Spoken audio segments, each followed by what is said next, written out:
writing about it. As a writing coach, I knew the sound of writer's angst well, but was surprised to hear it coming out of me. I couldn't remember the exhausting anguish of inching forward. What I needed to nudge me arrived in the form of an email from the other side of the world, from a mom whose daughter had a diagnosis and little else. I saw myself in another plaintive, competent, frantic mother, who I thank for this published outcome. Erin had presented with sore knees. Claire, Tony's daughter, had taut, unbending legs, her ligaments stretched by bones reaching for height her softer tissues were not designed for. My story gave Tony the knowledge that she could endure and her child would survive. Tony was magnificent. She is a medical superhero for Claire. I wrote as if Tony would be my reader. Loving Large may be my book, but it is also your story, every parent's story. You don't need to feel alone anymore. We are solo on the voyage, but never alone in feeling lost. Adrift at sea together, we endure because love calls us forward, and so we wade into the dark. Prologue. Venturer. I was careful to place my feet between my teenage son's, my feet that were less than half the length of his size 15s. My painted toenails like 10 dropped rose petals on the beige tile floor of the shower. "Let's do this," I told us both as he shivered, holding the towel around himself, and I checked the water temperature.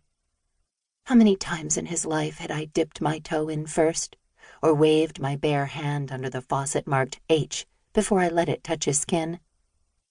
The warm streams pressed down on his hair, so thick that it took quite a while to get soaked against the shape of his head.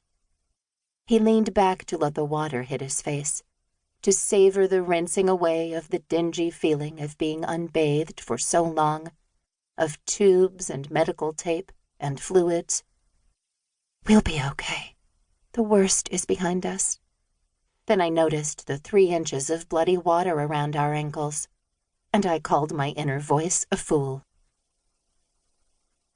2 months earlier, I was on my phone in my favorite writing spot in a bookstore where 4 green leather wingbacks clustered near a fake fireplace. I think what I heard was the doctor asking how he could help. Maybe he said he got my message, or he'd heard about my son from whoever found it first. It was his caring tone that cracked me open.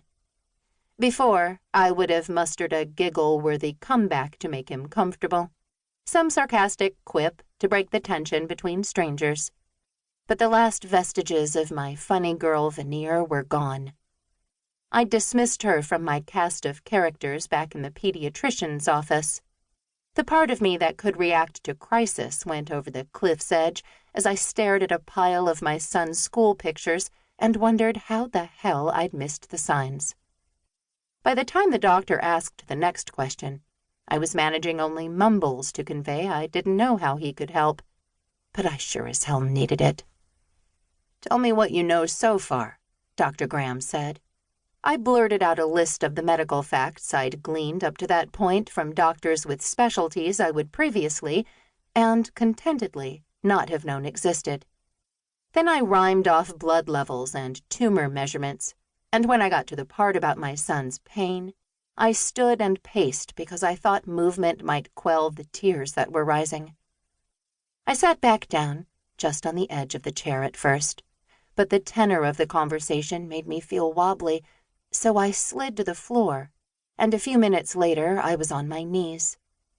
I dissolved into sobs for the first time since I'd heard the word gigantism from my son's pediatrician days before. My tears dropped onto the orange carpet, where the little orbs lost their borders, pooling into one almost red wet spot. I'd plunged into the Google-verse on the hunt for someone who was expert enough to get my son conclusively diagnosed and tell me what his treatment options were. There had to be an expert somewhere. I didn't know how many doctors it would take to get the information I needed, or how far around the globe I'd need to reach for them. Google found a press release announcing an award to a specialist at a California hospital. I clicked the More Info link, and then the contact